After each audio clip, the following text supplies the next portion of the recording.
अज असी inverse of a matrix पढ़न वाले हैं। थोड़े सब ने इस तो पहला क्या क्या चीज़ें पढ़ के रखे, तुसी सबने माइनर्स कोफैक्टर पढ़े, एडजॉइंट पढ़िया, डिटर्मिनेंट हल करना सीख लिया, मैट्रिसेस पढ़ लिया।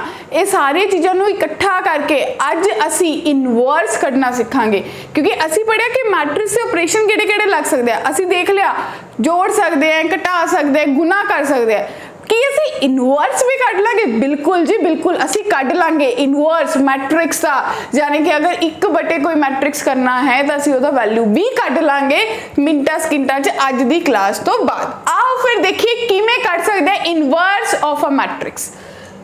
तो देखो इनवर्स कढ़न लई तुहानूं बेसिकली पता क्या है, तुहानूं पता है कि मैट्रिक्स का इनवर्स किहड़े मैट्रिक्स का इनवर्स पॉसिबल है, सिर्फ ते सिर्फ किहड़े मैट्रिक्स का पॉसिबल है, सिर्फ ते सिर्फ स्केयर मैट्रिक्स का। ठीक है, तो किहड़े मैट्रिक्स का पॉसिबल है, सिर्फ ते सिर्फ स्केयर मैट्रिक्स का। ठीक है, तो तुसीं कहोगे कि सिर्फ ते सिर्फ स्केयर मैट्रिक्स, किहड़े मैट्रिक्स का, स्केयर मैट्रिक्स का ही इनवर्स पॉसिबल है। अगर मैं इनवर्स कढ़ना है तो मैनूं उहदा की करना पऊगा, स्केयर मैट्रिक्स होना चाहिए। तो ए इनवर्स हुंदा किहदे बराबर है, कुछ भी नहीं, तुसी पढ़िया एडजॉइंट, कि किसी मैट्रिक्स का एडजॉइंट ले लो, उन्होंने उहदे डिटर्मिनेंट ते डिवाइड कर दो, तो ऐसे मैट्रिक्स को असी कहने हैं inverse of a matrix. Inverse कदों पॉसिबल है, हुणे भी देखो मेरी बकायदा A determinant not equals to 0 होना चाहिए। डिटर्मिनेंट के बेस से भी मेरा मैट्रिक्स जो है डिवाइड होंदा है। किहड़ी दो टाइप से डिवाइड होंदा है, दो चीज़ां होंदियां, एक मैट्रिक्स होंदा है सिंगुलर, एक मैट्रिक्स का नाम है सिंगुलर और दूसरे मैट्रिक्स का नाम है नॉन सिंगुलर। बिल्कुल सही, नॉन सिंगुलर। तो असी किवें कहांगे कि मैट्रिक्स सिंगुलर है या नॉन सिंगुलर है, तो जो सिंगुलर की गल करांगे असी कहांगे कि मेरे डिटर्मिनेंट अगर 0 के बराबर आ जाए तो ऐसा मैट्रिक्स सिंगुलर मैट्रिक्स होंदा है, और अगर किसी मैट्रिक्स का डिटर्मिनेंट नॉट इक्वल्स टू 0 आवे तो ऐसा मैट्रिक्स नॉन सिंगुलर होंदा है। हुण अगर मैंने इनवर्स कढ़ना है, जाने कि ओहदे लई मेरे को जो मैट्रिक्स मस्ट बी, अगर तुसी चाहते हो कि इनवर्स कढ़ना है तो मैट्रिक्स मस्ट बी केड़ा होना चाहिए, नॉन सिंगुलर। हाँ जी, केड़ा मैट्रिक्स होना चाहिए बच्चे, नॉन सिंगुलर। ठीक है जी, अगर मेरा डिटर्मिनेंट 0 आ गया, पहला ही क्वेश्चन खत्म, मेरा इनवर्स एग्जिस्ट ही नहीं करता। क्लियर, तो इत्थे लिखोगे ए इनवर्स एग्जिस्ट कदों एग्जिस्ट करेगा, जो A determinant not equals to 0 होएगा। क्या सबनों क्लियर होया, सबनों पता एडजॉइंट किवें कढ़ना है, अगर नहीं पता तो आज करांगे, दोबारा पता चल जाऊगा कि एडजॉइंट किवें कढ़ी दे तो उन्होंने इनवर्स विच किवें वरतों कीती जाती है। ठीक है, तो देखो आगे फॉर्मूला कि अगर मैंने मैट्रिक्स स्केयर मैट्रिक्स होएगा वो अगर इनवर्स है ए एन का, तो ए बी बी एन। हुणे तो क्लियर ही कि अगर ए इनवर्स है किसी चीज़ का और वो बी दे इनवर्स है, ठीक है, तो तुसी ए नू अगर उधर लेके जाओगे तो तुसी यही लिखोगे कि ए बी आई दे बराबर है। क्लियर है, ठीक है, तो मैंने कढ़ना है कि इनवर्स, तो तुहानू पता चल गया वेरी सिंपल लैंग्वेज कि ए इनवर्स जो है वो एडजॉइंट बटे उहदा डिटर्मिनेंट है। और अगर मेरा ए इनवर्स एग्जिस्ट करेगा, कदों करेगा, सिर्फ ते सिर्फ जदों मेरा मैट्रिक्स नॉन सिंगुलर होएगा। क्लियर है, इन्नी गल बिल्कुल सैट है दिमाग दे विच कि मैं कदों कहूँगी मेरे मैट्रिक्स का इनवर्स एग्जिस्ट करता है, जो तो डिटर्मिनेंट नॉट इक्वल्स टू 0 होगा। डिटर्मिनेंट नॉट इक्वल्स टू 0 का मतलब वो एक नॉन सिंगुलर टाइप का मैट्रिक्स है। चल हुण असीं सीखते हैं, क्योंकि अल्टीमेटली असीं सीखना तो यही है कि किवें कढ़ना है। फॉर्मूला सानू पता लग गया, हुण असीं सीखते हैं किवें कढ़ना है। सब तो पहला एडजॉइंट कढ़ांगे। लेट ए मैट्रिक्स ए है तो एडजॉइंट ऑफ ए कढ़ांगे। तो देखो 2/2 का है तो थोनू तुसी क्लीयरली लिख सकते हो 2 का कोफैक्टर कितना आएगा -1, 3 का कोफैक्टर कितना आएगा जी -1। ठीक है ना, फिर 1 का कोफैक्टर -3 तो -1 का 2, इहदा ट्रांसपोज ले लो तो थोड़े कोल कितना बन गया -1 -3 -1 ते 2। क्लियर है, इधर डिटर्मिनेंट लो, ए का डिटर्मिनेंट कितना आ जाएगा -2 -3 यानी कि -5 नॉट इक्वल्स टू 0। तो इसका मतलब इनवर्स एग्जिस्ट करेगा, इनवर्स एग्जिस्ट।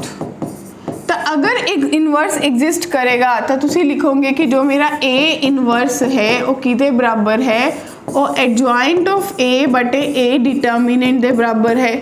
तो डिटर्मिनेंट की वैल्यू 1 बटे -5 किदे नाल मल्टीप्लाई करना है, मैट्रिक्स नाल। मैट्रिक्स कितना है, -1 ठीक है जी, -3 ते 2।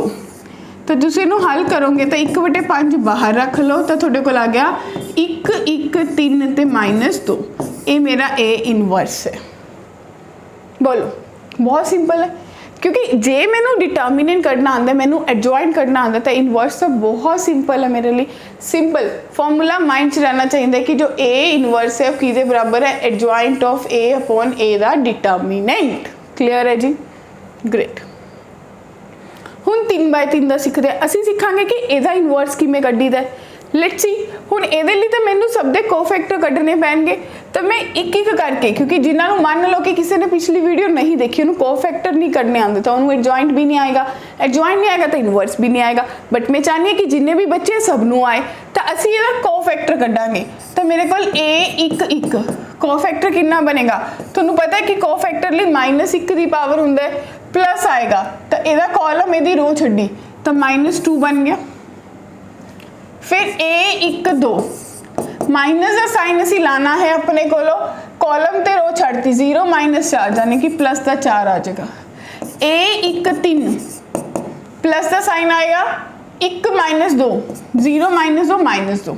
चलो ए 2 1, हाँ जी, दूजी रो पहला कॉलम तो कितना बन गया 0 -3 तो प्लस का 3 हो गया। ए 2 2, ठीक है, दूजी रो दूजा कॉलम, कॉलम छड्डती रो छड्डती तो 0 -6 तो माइनस का 6 ही रहा। ए 2 3, हाँ जी, दूजी रो तीजा कॉलम 1 -4 -1 -4 -3, फिर 1 माइनस अपने को तो प्लस का 3 आ गया। फिर साढ़े को आ गया ए 3 1, हाँ जी, 4 -3 1 आ गया। ए 3 2, चलो जी चलो 3 2, हाँ जी, तीजी रो दूजा कॉलम 2 -0 तो माइनस का 2 आ गया। ए 3 3, ठीक है जी, 3 3 तो 1 -1 आ गया। हुण एडजॉइंट करना है तो बच्चा पार्टी एडजॉइंट ऑफ ए कितना आ जाऊगा, इन्हों का ट्रांसपोज ले लो, यानी कि जो पहली रो से उन्होंने पहला कॉलम लिख लो तो -2 4 -2, फिर 3 -6 3 और मेरे पास बन गया 1 -2 1। ठीक है, हुण मैंने कढ़ना था डिटर्मिनेंट, वैसे डिटर्मिनेंट पहला कढ़ना चाहिए। चलो हुण अगर मैनू एक्सपैंड कर दा, चाहे पहले कॉलम ना कर दो, जिथे 0 दिखेगी ना मैं उहदे लॉन्ग एक्सपैंड करूँगी हमेशा, तो 1 गुना इहदा कोफैक्टर देख लो, ए 1 1 दा -2 0 0 है प्लस दा 2, ए 3 1 दा 1 तो थोड़े को आ गया -2 + 2 यानी कि 0 के बराबर है। ये तो चलो तुसी सीख लिया, बट पहला असी ए डिटर्मिनेंट दिखना सी, तो एज ए डिटर्मिनेंट किदे बराबर आ गया 0 दे, this implies inverse does not exist. और जिथे थोड़े कोल आ जाए पेपर दे विच कि इनवर्स डज नॉट एग्जिस्ट, अगे ओहदा कुछ कढ़ना ही नहीं है, ये वाली चीज़ कढ़न की लोड़ नहीं है। ये तो जस्ट एक रीकैप सी कि जिन्ना बच्चों को एडजॉइंट या कोफैक्टर नहीं कढ़ने आते वो इस चीज़ से फोकस कर लें। ठीक है जी, हाँ जी, कहते के दी केड़ी वैल्यू होगी कि मैट्रिक्स इनवर्टिबल होवे। हुण देखो तुसी इनवर्स कढ़ने की तो लोड़, क्योंकि उन्होंने कहा इनवर्टिबल है, ਇਹਦਾ मतलब A determinant not equals to 0 होना चाहिए ताही इनवर्टिबल होएगा। तो अगर A determinant not equals to 0 होएगा तो डिटर्मिनेंट लिखो, केड़ी रो दे, पहली रो दे अलोंग कर लो, 1 गुना पहली रो पहला कॉलम छड़ दो तो 1 बचा, 0 प्लस माइनस प्लस तो माइनस के बाहर आ गया, कॉलम रो छड़ दा तो माइनस के बराबर नॉट इक्वल्स टू 0। ठीक है जी, तो थोड़े कोल की बनया कि तुसी माइनस के किता था 0 माइनस के, तो थोड़े कोल कितना बनया 1 + k² नॉट इक्वल्स टू 0, यानी कि k² नॉट इक्वल्स टू -1। किसी स्केयर की वैल्यू नेगेटिव आने का मतलब है वो कंपलैक्स नंबर की गल कर रहा है, इसका मतलब k belongs to all real number, कोई भी रियल नंबर हो सकता है, बस -1 स्केयर नहीं हो सकता, यानी कि आयोटा दी टर्म्स नहीं हो सकता, रियल नंबर को आयोटा नहीं होंगे। तो यदा ऑप्शन आंसर डी आ जाएगा कि k कोई भी रियल नंबर हो सकता है। हाँ जी, अगर a ते b नॉन जीरो मैट्रिसेस है तो a भी 0 के बराबर होने का मतलब क्या है? अगर a ते b नॉन जीरो मैट्रिक्स है तो a ते b 0 होने का मतलब क्या हो सकता है? कि तुसी कहोगे कि a और b सिंगुलर, कोई भी सिंगुलर हो सकता है। a and b are singular, only a is singular, only b is singular. तो तुसी इहदे बारे की सोचोगे? तुसी की कह रहे कि जिहड़े मैट्रिसेस है वो 0 नहीं है बट उन्होंने गुना 0 आ रही है, तो उन्होंने गुना 0 आने का मतलब क्या है? क्या लॉजिकली क्या कहना चाह रहे क्वेश्चन?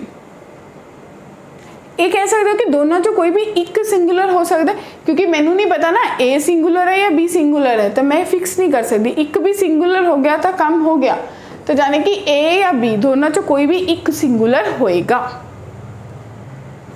हाँ जी, हुण जिवें एडजॉइंट दी प्रॉपर्टीज़ पढ़िया सी, मल्टीप्लिकेशन दे पढ़िया, एडिशन दे पढ़िया, तो डेफिनेटली इनवर्स से भी प्रॉपर्टीज़ होंदियां ने। सब तो पहली प्रॉपर्टी इनवर्स दा इनवर्स सेम मैट्रिक्स आएगा, इनवर्स दा इनवर्स सेम मैट्रिक्स आएगा। ए इनवर्स दा डिटर्मिनेंट ले लो या 1/a डिटर्मिनेंट कर लो, इक्को ही गल है। ट्रांसपोज दा इनवर्स कर लो, इनवर्स दा ट्रांसपोज कर लो, one and same thing. A B दा इनवर्स कर लो, रिवर्सल लॉ लगता है। हमेशा ही गुना वाले तक कोई भी लगा लो, हमेशा ही रिवर्सल लॉ लगता है, क्योंकि किमें पता चलिया तुसी पढ़िया सी कि ए बी दा ट्रांसपोज कर लो, उत्थे भी क्या बनता है? बी ट्रांसपोज ए ट्रांसपोज बनता है, राइट? क्लियर? तो साडे कोल एक क्वेश्चन है कि ए जो है वो 3/3 का नॉन सिंगुलर मैट्रिक्स है such that a into A transpose ए दे बराबर है, तब b की value a inverse a transpose है, b ट्रांसपोज कर दो। 4 ऑप्शन दिते हुए, इन्हों अटेम्प्ट किमें करना, इन्हों सोचना किमें है? देखो b की वैल्यू थानू दी हुई है a inverse a transpose. Question ने मैंने b ट्रांसपोज भी किया, तो b ट्रांसपोज कड्डन लई a इनवर्स a ट्रांसपोज इहदा की ले लोगे? ट्रांसपोज। थोनू पता है रिवर्सल लॉ लगेगा, तो ए ट्रांसपोज दा ट्रांसपोज बन जाएगा, ए इनवर्स दा ट्रांसपोज बन जाएगा, यानी कि थोड़े कोल ए इनवर्स दा ट्रांसपोज आ गया। क्लियर है? हुण क्वेश्चन कह रहे हैं कि b इंटू बी ट्रांसपोज की वैल्यू कढ़नी है। थोड़े कोल b का भी पता है, a का भी, वैल्यू पुट करो। b की कितनी है? a inverse a transpose into a inverse the transpose.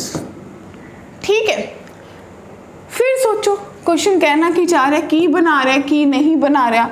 हम थोड़े को a inverse as it is a transpose into a inverse the transpose. तब बच्चों तुसी ए देखो कि a ट्रांसपोज a इहदी वैल्यू कितनी है? a ट्रांसपोज है, तो थोनू पता चल गया a inverse a transpose a inverse the transpose. a inverse into a identity के बराबर हो गया। ठीक है, a ट्रांसपोज या a इनवर्स द ट्रांसपोज दोनों की गल इक्को ही होगी। या तुसी इनू ये भी लिख सकते हो कि जिहड़ा a इनवर्स द ट्रांसपोज है, हुनी प्रॉपर्टी पढ़ी है, वो a ट्रांसपोज द इनवर्स हो सकता है। तो थोड़े को ए वाली भी चीज़ आइडेंटिटी बन गई, आइडेंटिटी इंटू आइडेंटिटी, तो इसका आंसर आई आएगा, यानी कि ऑप्शन बी इसका सही उत्तर है। गल समझ आई? दोबारा देखो, बी दिता होया सी, ट्रांसपोज कर लिया, as per the question B transpose करना सी, वैल्यू पुट की। हुण क्वेश्चन ने सानू इहदी वैल्यू दी हुई है, घुमा के चेक करो, ये दी हुई है, इहदी यूज़ किया। इदू बाद क्वेश्चन सिंपल हो गया, क्योंकि मैनू पता है किसी भी मैट्रिक्स नूं इनवर्स से गुना करन ते आइडेंटिटी आंदा है। ठीक है, सो माय डियर स्टूडेंट्स, आज की क्लास दे अगर सम अप करिए तो असी की पढ़िया?